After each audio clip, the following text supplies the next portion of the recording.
Infamous. It's an open-world action game developed by Sucker Punch, the team who's made Sly Cooper, Ghost of Tsushima / Yote. You play as Cole McGrath, a bike messenger who gains electricity superpowers after a massive explosion in Empire City. Following this, the city is quarantined, plagued, and ruled by gangs. You go through the game searching for the truth about the Ray Sphere, all while making moral decisions that affect the outcome. A lot of food here. Enough to feed the three of us for weeks, maybe longer. But if I fry a couple people in the crowd, the rest will run away. The food will be all ours. There are a lot of games from the PS3 era that are stuck on the old hardware with no way to play unless you own a PS3. One being Infamous. A game that didn't just age well. It feels like it's been quietly waiting for a comeback, with our last entry being 2014 with Infamous Second Son. This is one of PlayStation's most important exclusives.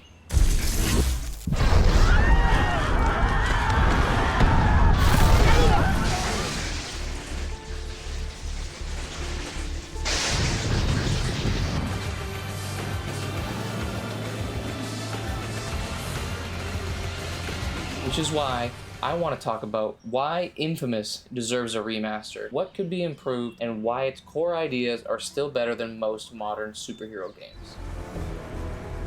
There's someone alive down there. Hey, wave up if you can hear me. The problem: Infamous is stuck in the past. Right now, if you want to play Infamous, you're dealing with PS3 limitations, lower resolution, frame rate, and longer load times. And you need to have a PS3 to play it.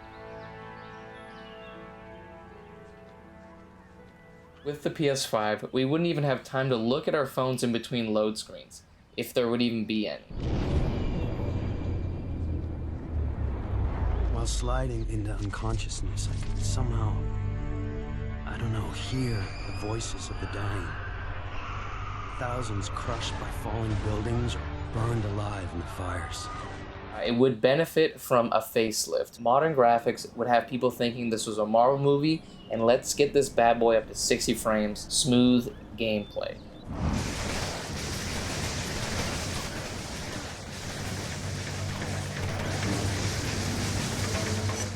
And that's a shame, because underneath all that game is something that was way ahead of its time. A remaster wouldn't need to reinvent Infamous.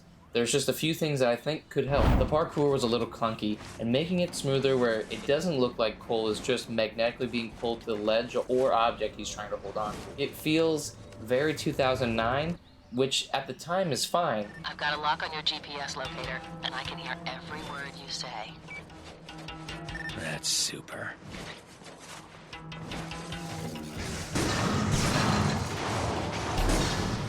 I can see it in the way Spider-Man has been handled. When it's so good, you don't even care if fast travel is part of the game. Speaking of fast travel, it would be a nice addition, as it wasn't something the game originally had, but being able to get to areas for collectibles would be convenient. Come riding train tracks, hell, you even come up from the sewers. The biggest quality of life upgrade, in my opinion, collectible tracking. Anyone who's gotten the Platinum or 100% of Infamous remembers this pain. Hunting blast shards without clear tracking was frustrating, not challenging. There was literally no way to know where the ones you hadn't collected. You just had to run around spamming R3 in hopes you'd find it. There's maps on the internet, but no way to track in-game, and there's 350 shards, not to mention the dead drops, but those are a lot more manageable.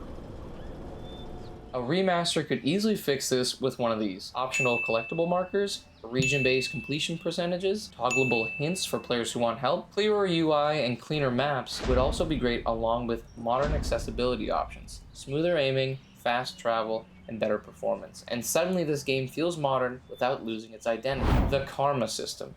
Still untouched by modern games, it had a way to convince you that whatever choice you made, good or bad, was the right choice. Cole weighs each decision and reflects on the impact it'll have on him and his friends, and on the people of Empire City. There's a moment in the game where the city is tired of being in quarantine, and there's a protest. Cole has the choice of inciting a riot, which he talks about how innocent people will get hurt, or he can take on the police himself to protect them. Gonna have to get past those riot cops if we want out of here. If I fry a couple of the guards from inside the crowd, but I can trigger a riot. Help keep the heat off Zeke and me. course, that means a lot of innocent people will get the hell kicked out of them.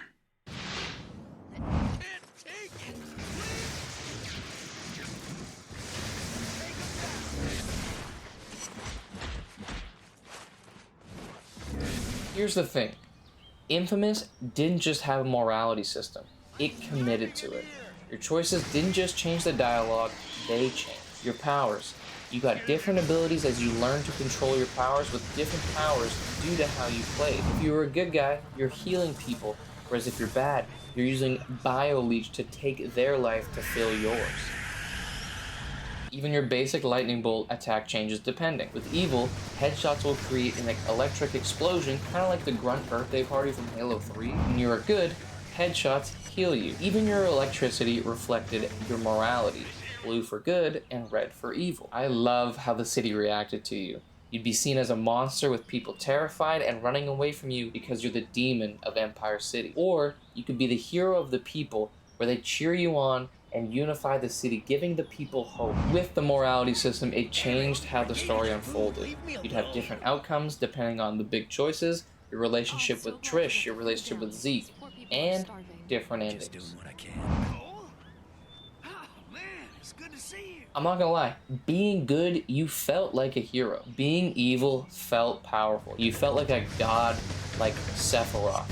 But you felt isolated and on your own because nobody gets you but you. Being good actually felt heroic. I loved the people cheering me on, being happy to see me. They knew they felt safe. Even today, very few games manage to make morality feel this integrated into gameplay. Infamous made morality the entire backbone of the experience.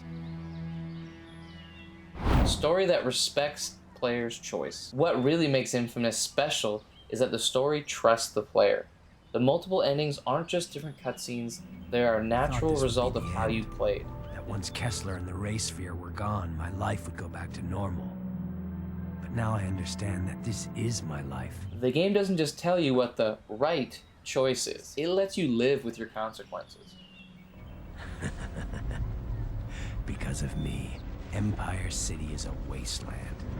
I've taken this place down notch by notch, and it's never getting up again. The narrative leans into moral ambiguity, personal responsibility, and power. Themes that feel more relevant now than they did back then. A remaster could enhance the presentation without touching the writing, because the writing already holds up. Regardless, the consequences are everywhere. Whatever there'd been between Trish and me was gone. She didn't say a word, no emotion, nothing, just walked away. You have characters that stick with you. Cole McGrath isn't some perfect superhero. He's a normal guy. He's a bike messenger caught in the wrong place at the worst possible time. He's angry, confused, and clearly struggling with the weight of what's happened, and that makes his transformation believable. He's scared. Upon waking up from the blast, he had no one to talk to. There's nobody else that has powers. He had to figure it all out for himself. Oh, God. And the supporting cast isn't just there to dump exposition. They challenge your beliefs and your decisions. Zeke isn't a sidekick in a traditional sense. He's not powerful, he's not brave in a heroic way, he's scared. And that's what makes him believable. Zeke represents the average person living in the city full of gods and monsters, trying to survive while standing next to someone who's becoming something more, something better or worse. Outside, things were bad, but inside me, something was beginning. When you make selfish or cruel choices, you don't lose reputation points, you just feel the strain that's on your friendship. And when you choose compassion, Zeke becomes a reminder of who Cole used to be and who still could. Even Empire City itself feels like a character. The city reacts to you, civilians cheer, fear, or flee. Streets feel hopeful or oppressive. The world becomes a reflection of your moral path, tying character, environment, and player choice into one cohesive experience. Cole! Over here, man! We gotta go!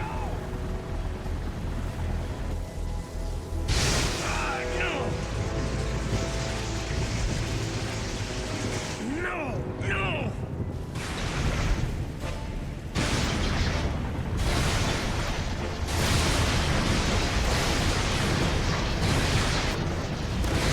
What would you do? Make the city fear you, or have the city rely on you to keep them safe. The sense of connection is something a lot of open world games struggle to pull off. That video, though. How'd I get that package? Why would I deliver a bomb? For who? Why now is the perfect time for a remaster. We're in the era where remasters aren't just nostalgia bait, they're preservation. These games will just fade into the fabric of existence. Superhero games are bigger than ever.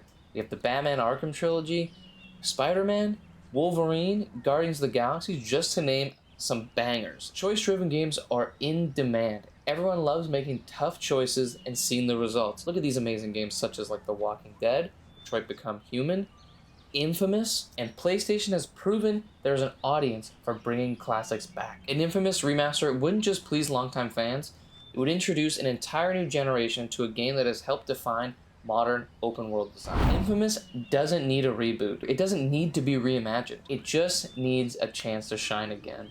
With modern performance, smart quality of life improvements, and the same core vision intact, an inFAMOUS remaster wouldn't be outdated. It would feel timeless. And honestly, it's kind of wild we don't already have one.